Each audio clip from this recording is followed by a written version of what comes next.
नमस्कार साथियों, स्वागत है आप सबका विजडम पॉइंट पे। आज है 24 मई। अब मैं सत्येंद्र त्रिपाठी आप सबके लिए लेकर आया हूँ करंट अफेयर का सेशन। अगर आप SSC railway UP triple SC की तैयारी कर रहे हैं तो बिल्कुल ठीक जगह पे हैं। इसके अतिरिक्त यदि आप देश दुनिया की जानकारी रखना चाहते हैं तो भी हमारे चैनल विजडम पॉइंट को सब्सक्राइब कर लीजिए। इस चैनल के माध्यम से जो भी देश दुनिया की नई जानकारी है आप तक पहुँचाई जाएगी। चलिए साथियों, आज का सेशन शुरू करते हैं। आज का पहला क्वेश्चन है, अभी किसको चांद की मिट्टी का पेटेंट मिला है? इस क्वेश्चन का ए ऑप्शन सही है, इसरो को। अब आपको बता दें कि इसरो क्या है। इसरो है हमारे भारत की स्पेस एजेंसी है। इसरो का पूरा नाम है इंडियन स्पेस रिसर्च ऑर्गेनाइजेशन, इसका पूरा नाम है। इसके प्रमुख जो हैं वो के सिवान जी हैं। अब मुख्यालय इसका बंगलौर में है। बंगलौर कहाँ है? वो कर्नाटक में है। तो अभी इसरो को ही चांद की मिट्टी का पेटेंट मिला है। अब बात उठती है कि चांद की मिट्टी का पेटेंट का मतलब क्या हुआ, तो थोड़ा सा इसको भी समझ लीजिए। चांद की मिट्टी का पेटेंट का मतलब ये हुआ कि यहाँ पे बैठे बैठे इसरो के वैज्ञानिक जो थे वो चांद की मिट्टी बना दिए और उसका पेटेंट भी ले लिए। अब बात उठती है कि चांद की मिट्टी बनाए तो बनाए कैसे। तो आपको बता दें कि जैसे दुनिया के जो रिसर्च के आंकड़े हैं या जो चंद्रमा का फोटो वगैरह था, तो उस आंकड़ों के अनुसार से इसरो वाले ने क्या किया कि यहीं बैठे बैठे चंद्रमा की मिट्टी बना दिया। अब बात उठती है कि ऐसे कैसे बना दिया। तो आपको बता दें कि यहाँ अपने भारत में जितने भी राज्य हैं, जितने भी ज़िले हैं, वहाँ की जो जो मिट्टी है तो उस पर क्या किए कि शोध किए। अब जो दुनिया का आंकड़ा था रिसर्च का कि चांद पे मिट्टी कैसे होगी या क्या वहाँ का फ़ोटो कैसा है या वहाँ पे मिट्टी कैसे किस रूप में पाई जाती है, तो उन सब आंकड़ों के अनुसार अपने भारत में खोज करने लगे कि इस प्रकार की मिट्टी कहाँ पाई जाती है। तो इनको क्या मिला कि तमिलनाडु का एक सलेम ज़िला है, तो उस ज़िले में उस मिट्टी के जैसा कुछ वहाँ पे मिला। मतलब जो सलेम ज़िले की मिट्टी है वो मिट्टी और चांद की मिट्टी थोड़ा सा मैच कर रही थी। तो सलेम ज़िला का मिट्टी लेकर के गए। सलेम कहाँ है? सलेम ज़िला कहाँ है? तमिलनाडु में है। तो सलेम की मिट्टी लेकर के गए और अपने लैब में कुछ प्लस माइनस करके मिला उला करके चांद की मिट्टी एकदम हूबहू वही बना दिए। अब चांद की मिट्टी तो बना दिए, उसके बाद बोला जा रहा है कि उसका पेटेंट भी ले लिए। तो पेटेंट लेने का मतलब ये है कि अब अगर कोई चांद की मिट्टी बनाएगा तो उस पर क्या होगा कि उस पर हम लोग केस कर सकते हैं, उससे पैसा ले सकते हैं। मतलब कि अब हम लोग पहले बना लिए हैं तो वो कोई दूसरा अब ना बनाने पाए, तो इसी को पेटेंट कहते हैं। और अगर किसी को ज़रूरत है तो हमसे आकर के मिट्टी ले जा करके मैंने पैसा देगा, उसके बाद मिट्टी अपना ले जा करके जो भी उसको करना हो वो करेगा। अब बात उठती है कि कोई मिट्टी क्यों खरीद के लेके जाएगा, कोई देश वाले मिट्टी हमारे यहाँ से क्यों लेके जाएंगे। तो आपको बता दें कि जैसे किसी को चंद्रमा पे जाना हुआ तो अब वहाँ पे पता तो है नहीं कि चिकनी मिट्टी है कि दोमट मिट्टी है कि बलुई मिट्टी है, तो मिट्टी के बारे में पता तो है नहीं। तो यहाँ की मिट्टी हमसे हमसे लेकर के जाएंगे चांद की मिट्टी, और वहाँ पे जो भी अपना स्पेस में जो भी यंत्र वगैरह भेजेंगे तो उसमें क्या होगा कि उसमें मदद मिलेगा। जो भी देश वाले भेजेंगे उसमें उसको मदद मिलेगा। अब इसी का पेटेंट अभी इसरो को मैंने इसरो द्वारा मिट्टी को बनाया गया और इसका पेटेंट भी हम लोगों को मिल गया है। अब इसके बाद बता दें जैसे कि जो नासा है, नासा कहाँ की एजेंसी है? अमेरिका की एजेंसी है। और जाक्सा जो है वो जापान की स्पेस एजेंसी है। और रॉसकॉसमॉस जो है ये रसिया की स्पेस एजेंसी है। उम्मीद है साथियों क्वेश्चन आपको कम समय में अच्छे से समझ में आ गया होगा। अब अगले क्वेश्चन नंबर 2 है, अभी चीन द्वारा अपने किस क्षेत्र के लिए नया सुरक्षा कानून लाया जा रहा है? इस क्वेश्चन का सी ऑप्शन सही है, हांगकांग। अब पहले थोड़ा सा हांगकांग की स्थिति समझ लीजिए कि हांगकांग है कहाँ पे। आपको बता दें कि हांगकांग जो है वो चीन के एकदम दक्षिण में है, मतलब चीन के दक्षिणी हिस्से में हांगकांग है। और अगर अपने भारत की तरफ से देखें तो भारत से अगर देखेंगे हम पूर्व की तरफ, तो पूर्व की तरफ हांगकांग की स्थिति है। तो हांगकांग जो था वो 1842 से यूके के अधीन हो गया था, ब्रिटेन के अधीन था। 1842 से कब तक था? 1842 से 1 जुलाई 1997 तक हांगकांग जो है वो ब्रिटेन के अधीन हुआ करता था। उसके बाद ब्रिटेन वालों ने क्या सोचा कि ब्रिटेन वालों ने सोचा कि यहाँ पर जितने भी ज़मीन हम लोगों ने हथियाया था उसको क्या किए हैं कि उसको वो तो सब लोग स्वतंत्र करा लिए हैं। अब ये छोटा सा हांगकांग बचा है तो इसको हम क्यों लेके बैठे, इसको भी किसी को दे दें, हम कहाँ ब्रिटेन से आएंगे यहाँ पे राज करने के लिए। तो क्या हुआ कि इसीलिए ब्रिटेन और चीन के बीच समझौता हुआ। ब्रिटेन और चीन के बीच क्या समझौता हुआ? ब्रिटेन ने कहा कि आप हांगकांग को ले लीजिए और हांगकांग की जो सुरक्षा व्यवस्था होगी, सुरक्षा व्यवस्था आप देखेंगे, और सुरक्षा व्यवस्था के साथ साथ जो भी विदेशी संबंध है वो भी आप देखेंगे। बाकी जो है हांगकांग एक स्वतंत्र राज्य है, ये अपना यहाँ का सरकार जो होगा वो हांगकांग का स्पेशली होगा। हांगकांग जो भी अपना रूल एंड रेगुलेशन बनाना चाहे वो अपना बना सकती है, या जो भी करना चाहे वो सारी सारी चीज़ें ये हांगकांग कर सकती है। सिर्फ आप सुरक्षा में इंटरफेयर करेंगे और विदेशी संबंधों में आप इंटरफेयर करेंगे, बाकी में आप इंटरफेयर नहीं कर सकते। ये बात ब्रिटेन ने चीन से कही। उसके बाद 1 जुलाई 1997 को ब्रिटेन ने चीन को हांगकांग सौंप दिया। तो उसके बाद क्या हुआ कि अब आप लोग जानते हैं कि चीन का जो है सरकार का चलाना वो थोड़ा सा अलग तरीके का है। अलग का मतलब ये है कि जैसे वहाँ पे पत्रकारों के लिए छूट नहीं है, वहाँ पे कोई भी न्यूज़ जो है वो सरकार जो चाहती है वही न्यूज़ मतलब बाहर निकलता है पब्लिक में, बाकी और कोई न्यूज़ बाहर नहीं निकल सकती। जैसे अपने यहाँ क्या है कि आप लोग भाई लोकतंत्र है अपने भारत में, तो यहाँ पे चाहे प्रधानमंत्री हो, चाहे गृह मंत्री हो, चाहे जो भी हो, आप लोग सबके बारे में, लोकतंत्र है तो सबके बारे में आप लोग कुछ न कुछ जो भी आपके मन में आए वो कह सकते हैं। लेकिन चीन में वहाँ पे कुछ नहीं था, वहाँ पे आप सरकार के खिलाफ बिल्कुल नहीं बोल सकते, और जो भी सरकार कहेगी वही पेपरों में या न्यूज़ में वही चलता है। उसके अलावा सरकार के खिलाफ कोई भी चीज़ वहाँ पे न्यूज़ वगैरह में नहीं चलता। लेकिन ब्रिटेन में क्या था, ब्रिटेन में तो चीन का पूरी तरीके से कब्जा तो नहीं था, क्योंकि सुरक्षा और सिर्फ इनको विदेशी संबंध दिया गया था चीन वालों को। तो वहाँ पे क्या होता था, आए दिन मतलब चीन वाले दबाव डालते थे हांगकांग पे। तो चीन वालों ने क्या किया, चीन वालों ने अपना न्यूज़ पे जो भी होता था वो अपना खूब चलाते थे, अब अक्सर करके विरोध भी चीन का करते थे। तो अभी इसी को सबको देखते हुए चीन ने एक नया सुरक्षा कानून लाया। उस सुरक्षा कानून के अंतर्गत क्या होगा कि अगर कोई राज्य उनका राजद्रोह कर रहा है, मतलब कि देश के खिलाफ बोल रहा है, तो उसके साथ साथ अगर कोई राज्य ऐसा कुछ बोल रहा है जिससे कि राज्य पे संकट आ जाए, मतलब चीन पे संकट आ जाए, उसके अलावा अलगाववाद को बढ़ावा देता हो। मतलब अलगाववाद का मतलब ये हुआ कि हांगकांग में अक्सर ये मांग उठती है कि हांगकांग को एक स्वतंत्र देश बनाया जाए, वो अपने ढंग से राज्य करेगा। तो ये हुआ अलगाववाद को बढ़ावा देना। तो अलगाववाद पे बढ़ावा देता हो, तो इसी सब के लिए मतलब राजद्रोह करता हो, अगर राज्य पे संकट आता हो उस किसी राज्य द्वारा, और अलगाववाद को बढ़ावा देता हो कोई राज्य, तो उसी के लिए एक नया कानून आया है। तो इसी के लिए क्यों कानून आया है, इन सब बातों पे कंट्रोल करने के लिए। अक्सर वहाँ पे क्या होता है कि हंगामा हो जाता है हांगकांग में चीन के खिलाफ, तो इसी सब पे कंट्रोल करने के लिए वहाँ पे ये एक नया सुरक्षा कानून लाया जा रहा है। अब उसके बाद आपको एक बात और इंटरेस्टिंग के लिए बता दें, जानकारी के लिए, कि ये कानून तो लाया जा रहा है। अब कानून लाने से पहले चीन वालों ने क्या किया, जैसे क्या होता है कि अपने भारत देश में और जो विदेश के जो हैं प्रतिनिधि वो अपने देश में आते हैं, जो कि दिल्ली में रहते हैं, जिसे राजदूत या उच्चायुक्त वगैरह आप लोग कहते हैं, तो वो सब देश में रहते हैं। मतलब हमारे भी देश से चीन में उच्चायुक्त गए हैं, पाकिस्तान में उच्चायुक्त गए हैं राजदूत, तो ये सब हर देश में उच्चायुक्त वगैरह प्रतिनिधि वगैरह रहते हैं। तो जो वहाँ पे प्रतिनिधि रहते थे चीन में विदेशों के, तो उन प्रतिनिधियों के पास क्या हुआ कि एक लेटर भेजा गया। उस लेटर में क्या लिखा था, चीन द्वारा डायरेक्ट लिखा गया था कि ये हांगकांग जो है ये हमारा इंटरनल मैटर है, अगर इसमें अगर कोई आप लोग बोलेंगे, कुछ इंटरफेयर करेंगे, तो चीन द्वारा जो भी निर्णय लिया जाएगा वो आपको भुगतना पड़ेगा। मतलब कि एक तरह से सीधे प्रकार से धमकी दिया जा रहा था। सब देश वाले प्रतिनिधि जो गए थे उन लोगों को लेटर के द्वारा चीन ने धमकी दे रहा था कि अगर हांगकांग के मैटर में आप लोग कुछ बोलेंगे तो हम क्या करेंगे कि जो भी हम लोग निर्णय लेंगे वो सब आप लोगों को भुगतना पड़ेगा, एक तरह से धमकी दे रहा था चीन। तो अपने ट्रम्प अंकल कहाँ इसको सोचने वाले समझने वाले हैं, उन्होंने पहले ही मतलब बयान देना जारी कर दिया है। अब हो सकता है कि अमेरिका और चीन के बीच टकरार जारी हो, तो अब आपको पता है कि दो देशों के बीच टकराव होगा तो हम लोग बैठ के यहाँ पे आनंद लेंगे। उम्मीद है साथियों ये भी क्वेश्चन आपको कम समय में अच्छे समझ में आ गया होगा। अब अगले क्वेश्चन नंबर 3 है, अभी आरबीआई द्वारा रेपो दर में कितने बेसिस पॉइंट की कटौती की जा रही है। इस क्वेश्चन का बी ऑप्शन सही है, 40 बीपीएस। ये क्वेश्चन समझने से पहले दो बात आपको जानना होगा। क्या क्या, पहला तो रेपो दर क्या होता है और दूसरा रिवर्स रेपो दर क्या होता है। तो आपको बता दें कि आरबीआई जो है वो केंद्रीय बैंक है। वो क्या करती है, वो सार्वजनिक क्षेत्र के बैंकों को पैसा देती है। सार्वजनिक क्षेत्र के बैंक कौन कौन से होते हैं, एसबीआई आपका हो गया, पंजाब नेशनल बैंक हो गया, बैंक ऑफ बड़ौदा हो गया, ये सब बैंक क्या है, सार्वजनिक क्षेत्र के बैंक हैं। तो इन्हीं को आरबीआई पैसा देती है। तो जो पैसा देती है आरबीआई उस पर ये ब्याज लेती है।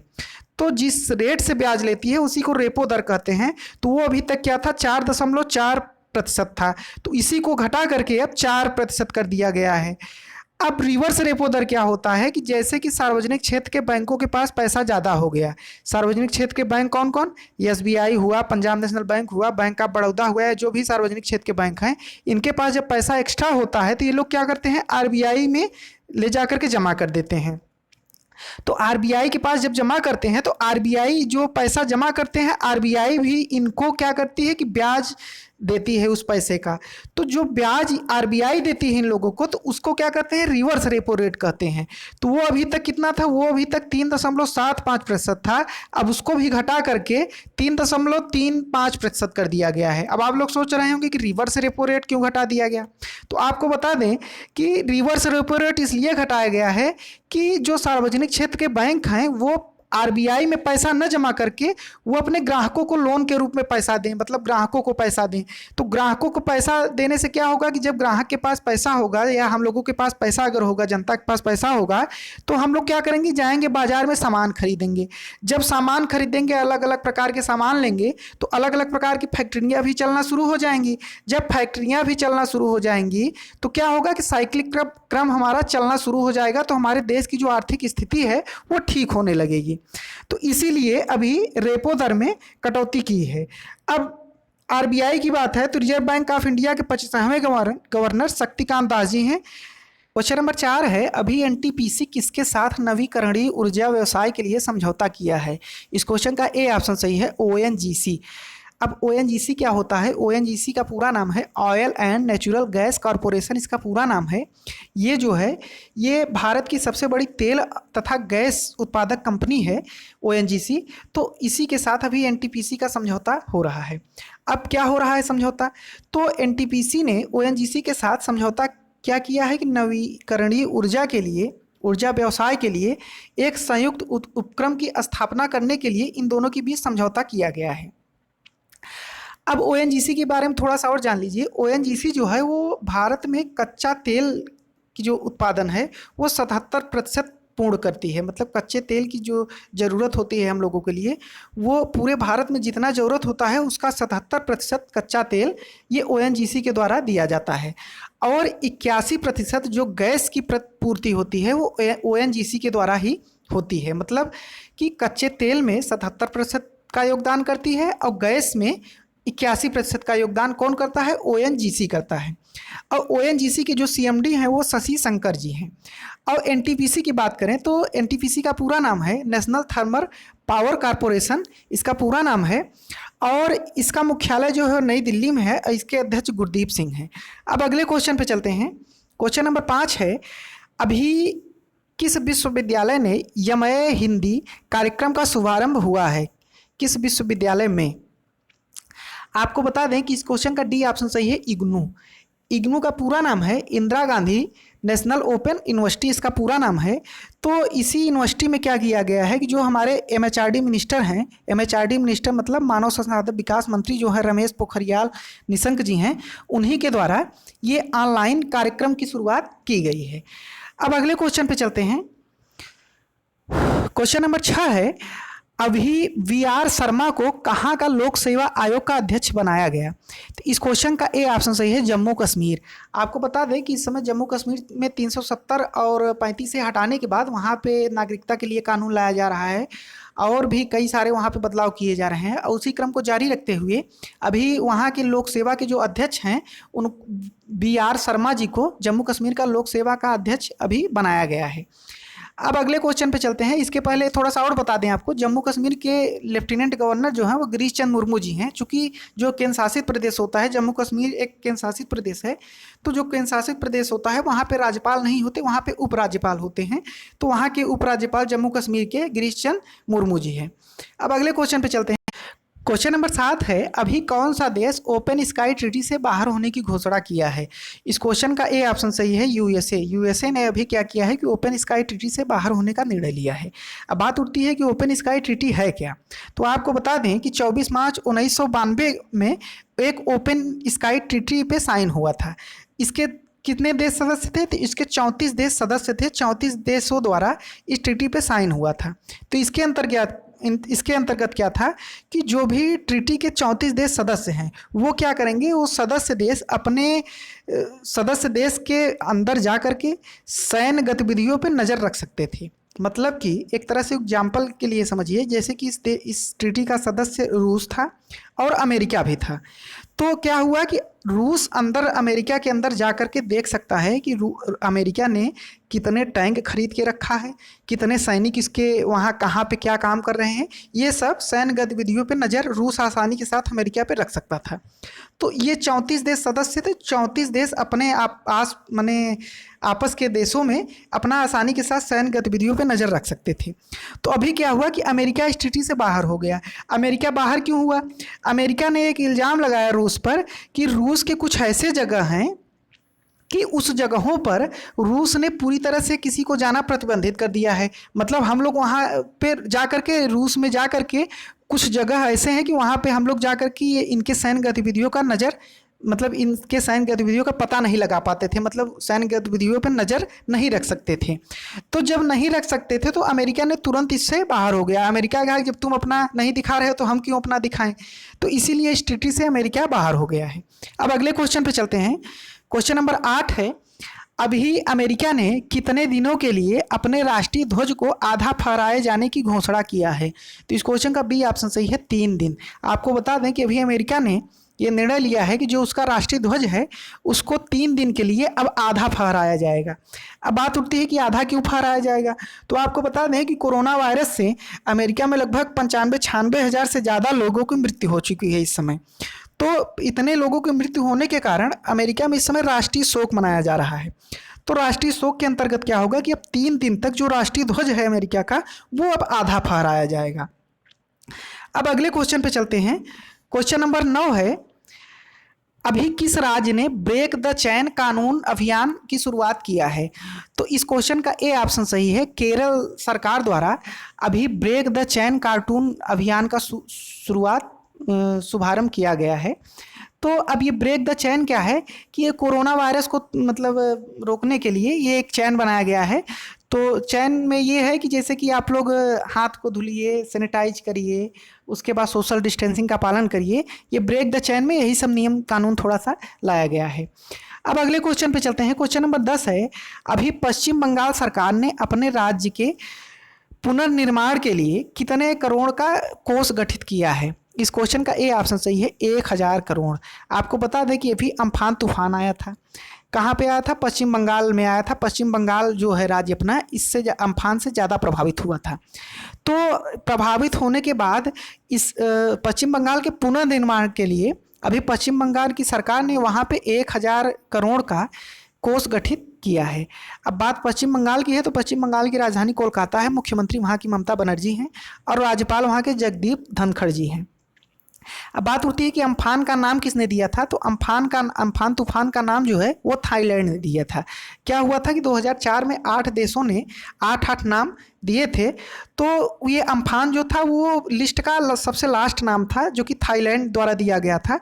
और अब जो है मैंने बताया था पिछले वीडियो में कि जो हमारे आसपास के 13 देश हैं, 13 देश द्वारा 13 नाम दिए गए हैं, जो कि 169 की लिस्ट तैयार हुई है।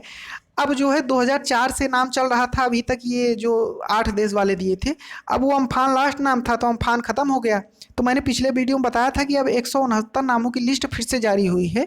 तो 169 में जैसे कि हमारे अगल बगल के देश, बांग्लादेश हुआ, इधर भारत अपना हुआ, अपना प्यारा बेटा पाकिस्तान हुआ, छोटा भाई नादान जो है इस समय नादानी कर रहा है, नेपाल हुआ, इन लोगों ने मिला करके कुल 13 देश मिला करके 13 नाम दिए थे। तो 169 की लिस्ट फिर से तैयार हुई है। तो अब 169 में से जो भी तूफान आएगा उसी 169 में से नाम रखा जाएगा। अब अगले क्वेश्चन पे चलते हैं। क्वेश्चन नंबर 11 है, अभी वर्ल्ड बैंक ने 100 विकासशील देशों को कितने अरब डॉलर देने की घोषणा की है? तो इस क्वेश्चन का सी ऑप्शन सही है, 160 अरब। आपको बता दें कि कोरोना वायरस के चलते इस समय हर देश में आर्थिक मंदी आने वाली है। तो वर्ल्ड बैंक ने निर्णय लिया है कि जो 100 विकासशील देश हैं जो कि थोड़ा सा गरीब हैं, तो उनको क्या किया जाएगा कि 160 अरब डॉलर अब दिया जाएगा। किसके लिए? जिससे कि अपनी आर्थिक स्थिति वो सुधार कर पाएँ। अब बात उठती है वर्ल्ड बैंक की। तो वर्ल्ड बैंक की स्थापना जुलाई 1945 में हुई थी। मुख्यालय इसका वाशिंगटन डीसी में है और अध्यक्ष इसके डेविड मालपास जी हैं। अब बात उठती है कि एक दिन एक लोग हमसे पूछ रहे थे कि जो ये सब पैसा दिया जाता है वर्ल्ड बैंक, एडीबी से ये सब पैसा दिया जाता है, तो क्या ये वापस नहीं लेते क्या पैसा बैंक वाले? आपको बता दें कि जो अनुदान के रूप में दिया जाता है, जैसे वर्ल्ड बैंक द्वारा जो अनुदान के रूप में दिया जाएगा, वो पैसा वापस नहीं लिया जाता। अब बाकी जो पैसा दिया जाता है वो एक तरह से लोन के रूप में दिया जाता है। वो पैसा जब स्थिति सही हो जाएगी तो जो भी देश जितना भी पैसा लिया होगा तो वो सब वर्ल्ड बैंक को लौटाएगा। क्योंकि वर्ल्ड बैंक में भी पैसा इसी माने देशों, जो देश वाले देते हैं उसी से पैसा वर्ल्ड बैंक में भी आता है। वर्ल्ड बैंक जो है वो नोट छापती नहीं या पैसा वहाँ पे छपता नहीं, जो भी देश वाले हैं वो देते हैं तो उसी से पैसा इसमें भी आता है। उम्मीद है साथियों सारे क्वेश्चन आपको अच्छे समझ में आ गए होंगे। पूरा वीडियो आपको सुनने के लिए बहुत बहुत धन्यवाद। और अगर ये वीडियो आपको पसंद आया हो तो इस वीडियो को लाइक करके अपने दोस्तों के साथ शेयर जरूर करिएगा। धन्यवाद आपका।